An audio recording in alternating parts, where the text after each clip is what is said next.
CPM ഭരിക്കുന്ന കേരളത്തിൽ ഹൈന്ദവ തത്വങ്ങളും വികലമായ വീക്ഷണങ്ങളും പഠിപ്പിക്കാനുള്ള, ഹൈന്ദവത്വം പ്രചരിപ്പിക്കുന്ന, തീവ്ര ഹിന്ദുത്വവാദം പ്രചരിപ്പിക്കുന്ന വിദ്യാഭ്യാസം കൊണ്ടുവരാൻ ഒപ്പിട്ടിരിക്കുന്ന ഒരു സാഹചര്യമാണ് കേരളത്തിലുള്ളത്.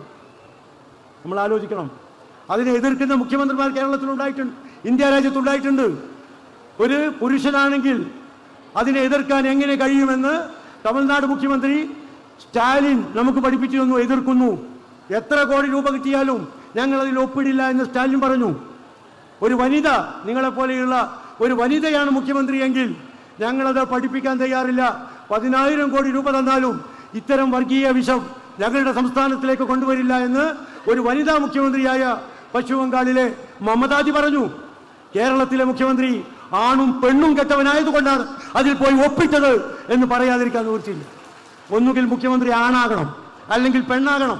ഇത് രണ്ടും കെട്ട ഒരു മുഖ്യമന്ത്രിയെയാണ് നമുക്ക് കിട്ടിയത് എന്നാണ് നമ്മുടെ അപമാനം. അതാണ് നമ്മൾ അനുഭവിച്ചു കൊണ്ടിരിക്കുന്നത്. നാളെ നമ്മളെ കുട്ടികൾ ഇത് പഠിക്കേണ്ടി വരും.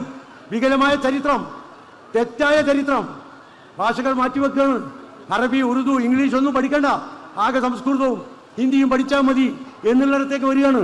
പിഞ്ചു പ്രായത്തിൽ ചെറിയ കുട്ടികളെ പോലും അവരുടെ മതത്തെക്കുറിച്ചും അവരുടെ വിശ്വാസത്തെക്കുറിച്ചും അറിയാത്തൊരു വിദ്യാഭ്യാസം നൽകാനുള്ള ശ്രമങ്ങൾ നടന്നുകൊണ്ടിരിക്കുന്നു.